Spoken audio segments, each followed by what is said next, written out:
It was meant to be the happiest day of their lives. A winter wedding in a small, close-knit town where everyone knew each other's name. The bride's smile was radiant, the groom's suit pressed to perfection. The families gathered shoulder to shoulder in their finest clothes.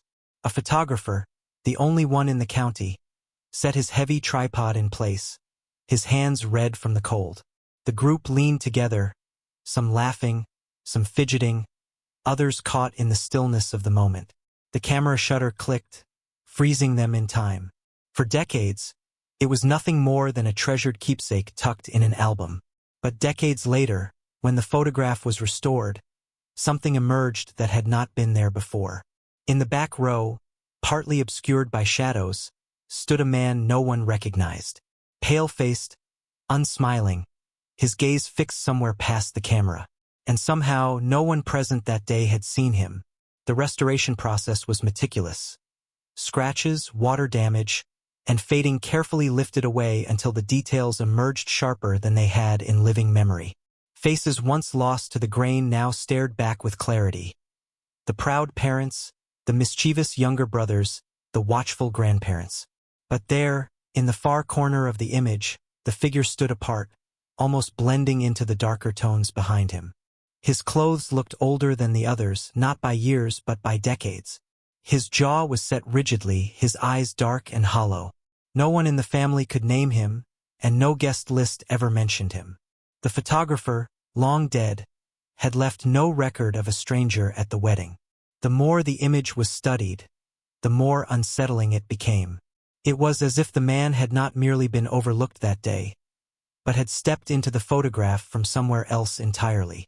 The year was 1898, a time of slow winters, long shadows, and a stillness broken only by the crunch of boots on frozen earth. The town sat on the edge of rolling farmland, its handful of buildings clustered together like survivors huddled against the cold. Smoke curled from brick chimneys, mixing with the faint smell of wood and coal. Horse-drawn carriages rattled along narrow, snow-packed streets, their wheels creaking in the frigid air. In the center of town, a small wooden chapel stood alone, its steeple reaching into the pale sky like a finger pointing heavenward. On this particular day, its bells rang slow and deliberate, calling the townspeople to witness the joining of two families. Inside, the warmth of candles battled against the chill that crept through the walls. And though the air was thick with joy, it carried with it something else, something colder than the winter outside. The chapel itself was simple, its pews worn smooth by years of Sunday services. Light from the windows was dim, the glass clouded and warped. Along the back wall, the candle flames wavered slightly, as though stirred by a draft no one could feel.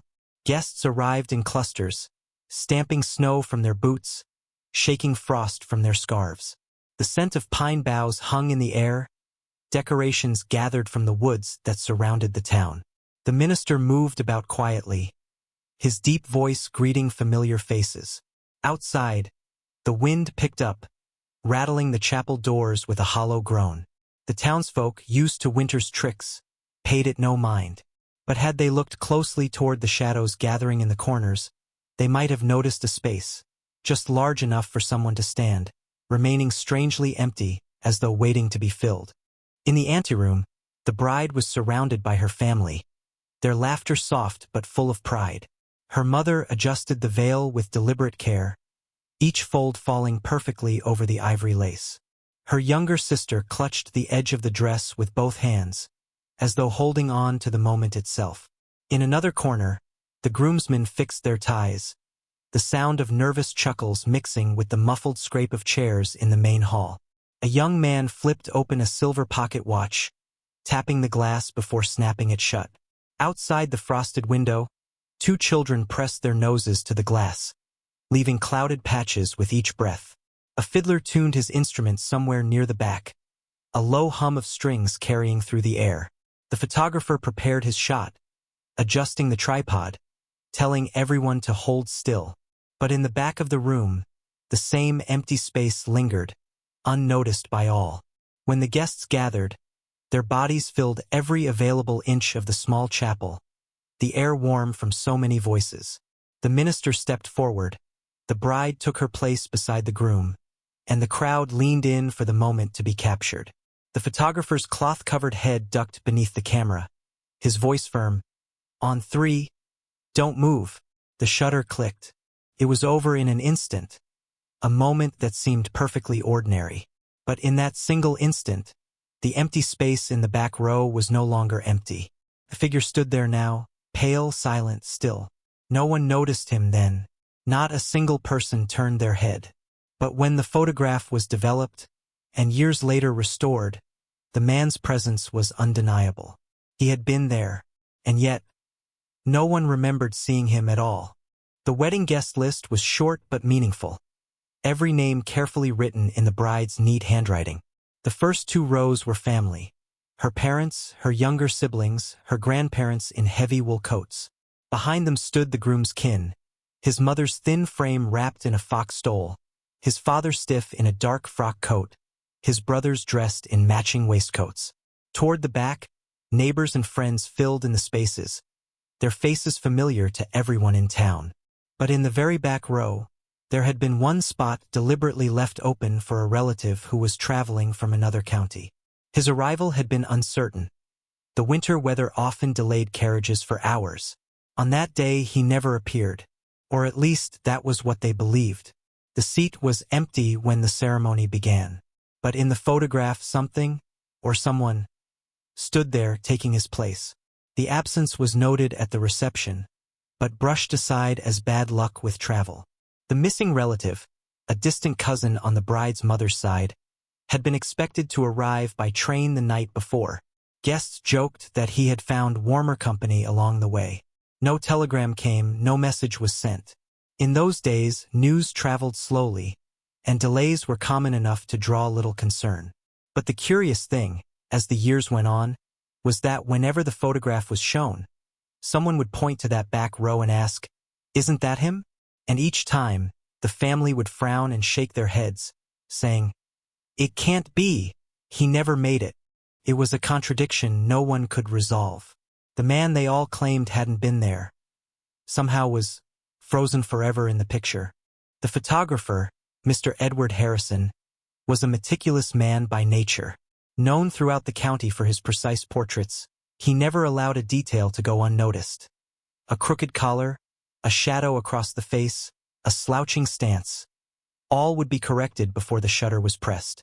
He had worked the old wooden camera for over 20 years, setting up for church gatherings, family portraits, and funerals with equal care.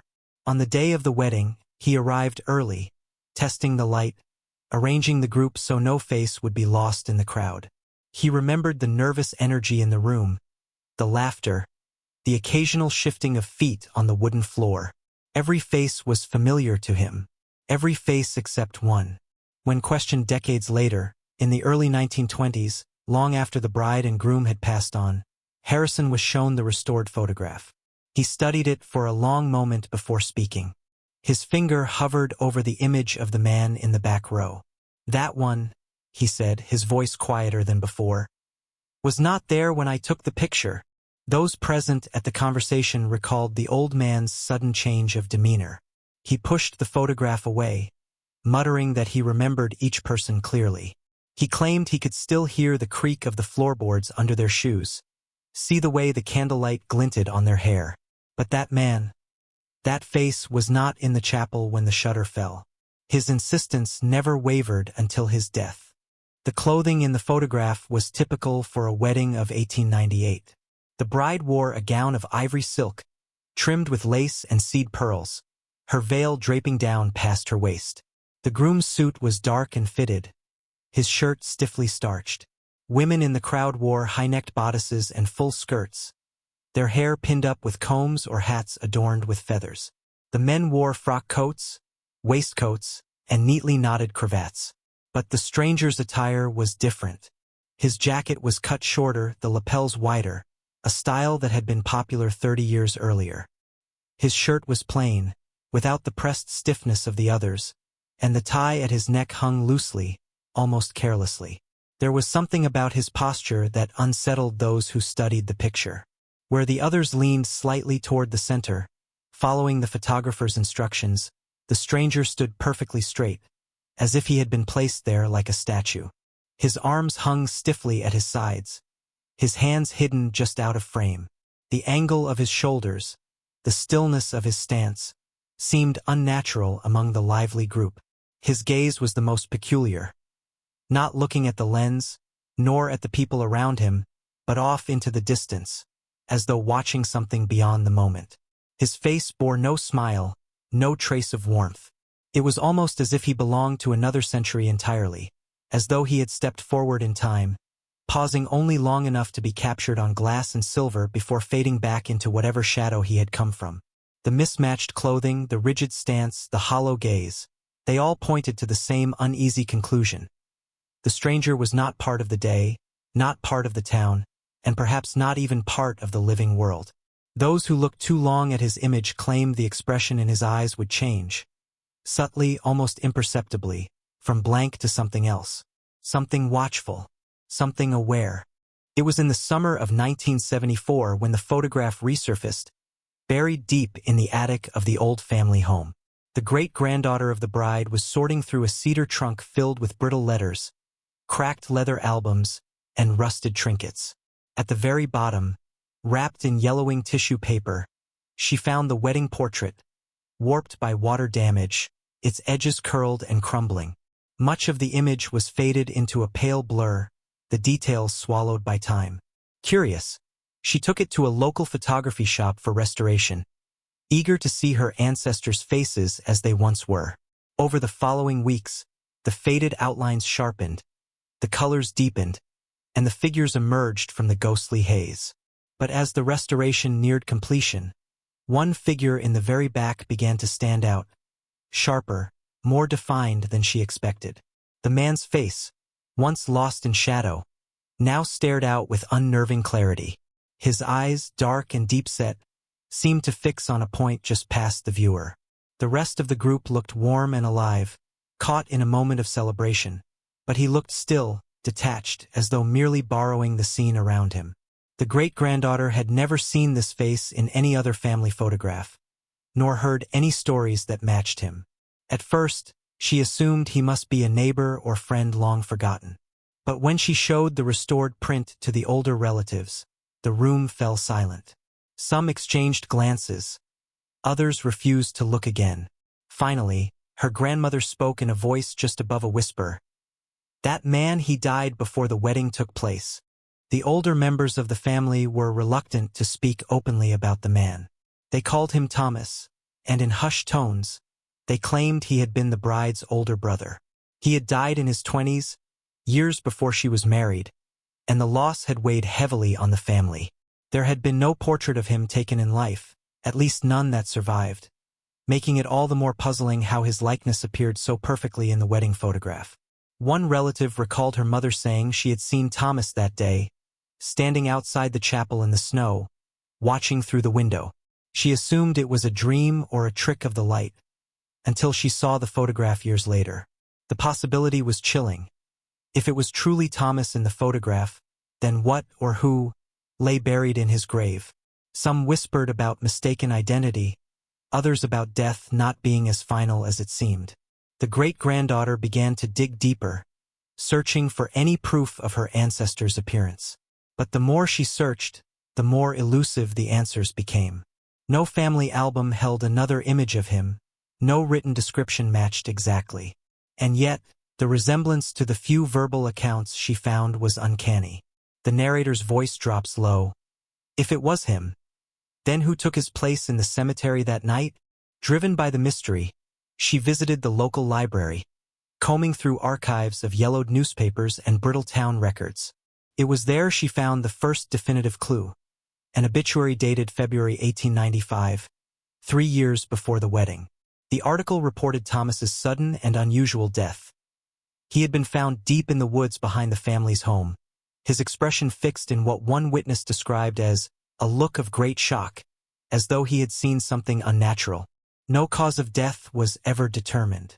The coroner's report mentioned no wounds, no illness, no sign of foul play. He was buried in the family plot 2 days later. The location of his death added a troubling layer to the story. Those woods, silent and snow-covered in winter, stood directly behind the chapel where the wedding took place. In fact, the distance between where his body was found and where the wedding photograph was taken could be walked in under 10 minutes. The great-granddaughter stood in those woods decades later, listening to the wind creak through the bare trees, imagining him walking among them that final night. Whether the connection was coincidence or something stranger, she couldn't say, but the proximity gnawed at her. When the photograph began to circulate among friends and local historians, it quickly drew the attention of a group specializing in spirit photography, a late 19th century phenomenon in which the dead were believed to appear alongside the living in photographic plates. Experts in the field studied the image and declared it a textbook example of what they called an uninvited apparition. They noted the mismatch in lighting. While the rest of the group was lit evenly from the front, the stranger's face appeared slightly shadowed from an impossible angle. His rigid stance and slightly blurred edges, they claimed, were typical signs of a figure not fully present in the moment the picture was taken. Skeptics offered a simpler explanation: double exposure. This was a known flaw in older photographic processes, in which two separate images could be accidentally combined. But this theory faltered under scrutiny. The lighting and focus on the stranger matched the rest of the group perfectly, suggesting he had been in the room when the shutter clicked. There was no sign of the telltale ghosting effect that usually betrayed such errors. Moreover, no other photograph from the same plate or camera roll showed his likeness. For those inclined toward the supernatural, it was proof enough. For others, it was simply an unanswered question, but one they couldn't stop staring at. In the midst of her research, the great-granddaughter came across another curious fact. On the original wedding guest list, there was one name crossed out. It belonged to a distant cousin on the groom's side, a man who was expected to travel by train from 2 counties over. He had planned to arrive the night before, but never showed. The family assumed the winter weather had delayed him. In truth, a far darker reason kept him from the chapel. That very night, his train derailed in the icy darkness, killing several passengers, including him. The detail that tied the story together, or unraveled it further, came from the description of his clothing at the time of his death. Witnesses said he had been wearing a short-cut jacket and a loosely tied cravat, an outdated fashion that matched exactly the attire of the stranger in the wedding photograph. If the man in the picture was indeed the cousin, then the impossible became unavoidable. He had died hours before the wedding, yet somehow appeared standing among the living in that back row. Whether it was a final farewell, a strange twist of fate, or something darker, no one could say. But the photograph had preserved his presence, leaving it for future generations to question and fear.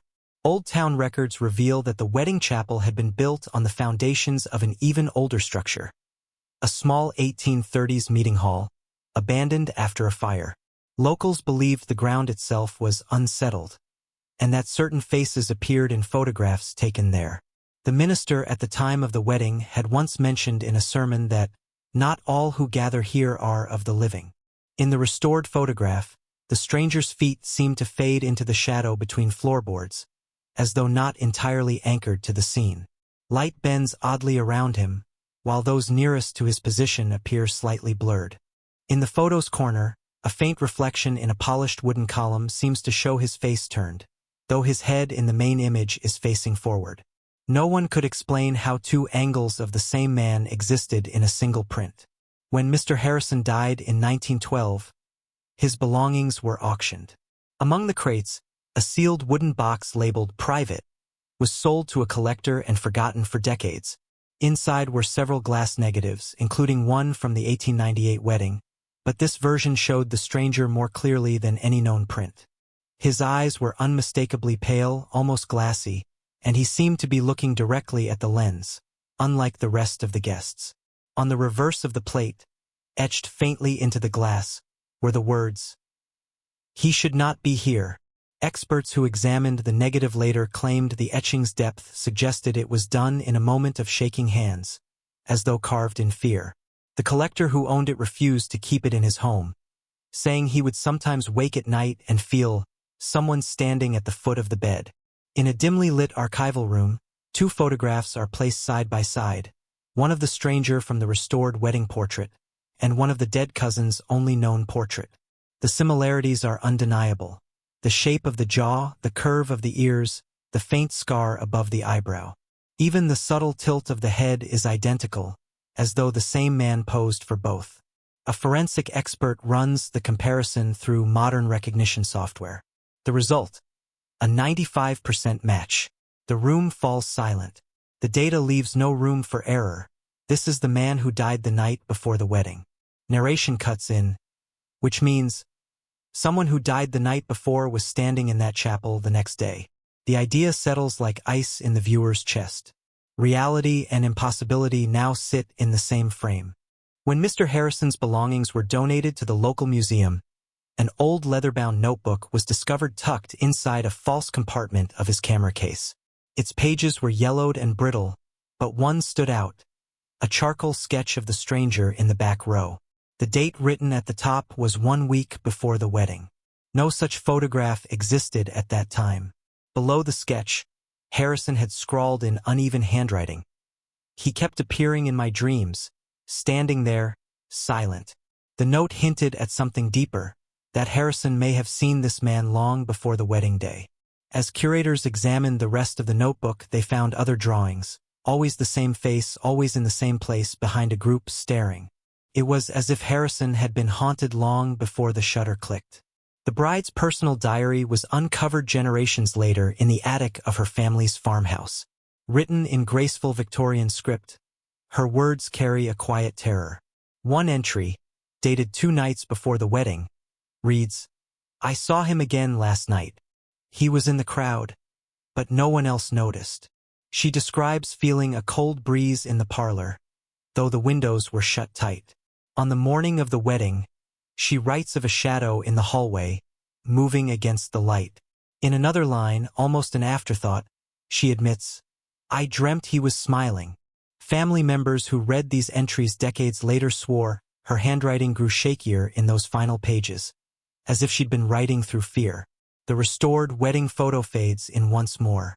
At first, the viewer sees the entire group, smiling in their Victorian finery. Slowly, the camera begins to push in, past the lace of the bride's dress, past the gleaming buttons of the groom's jacket, into the back row where the stranger stands. Each step closer reveals more detail: the fixed, unblinking eyes, the faint parting of his lips, the unnatural stillness in his shoulders. The screen fills entirely with his face. For a heartbeat, the image seems to flicker, the background darkening as if a shadow passes behind the viewer's own screen. Then the narration returns, low and measured. Perhaps some invitations are never taken back, not even by death. The photo freezes. Fade to black.